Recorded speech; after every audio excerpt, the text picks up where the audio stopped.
Gurung langhate girim Jat kripatamaham vande Paramananda Madhavam. First of all, I must convey my heart-touching pranam to the Almighty God, whose blessings can make a speechless man an eloquent speaker, a lame to conquer a mountain, and people like me to come to the long distance at this age with lot of physical, mental and environmental hindrance. And it is the credit of Dr. Ramchandra Bhadra, who is Professor Head of the Department of Murshidabad Medical College and one of my favorite ex-student.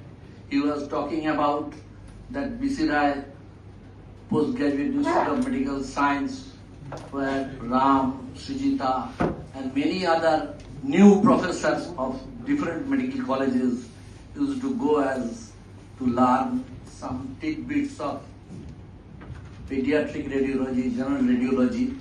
And I also recognize my teacher, my mentor, respected Shamalda, Dr. Shamal Mitroniyogi, who was professor and head at that time of Bardhaman Medical College.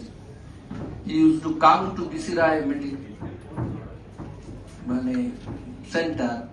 At that time it was not recognized as postgraduate institute, and he took many classes on these subjects, and the pictures which I will show, few of them will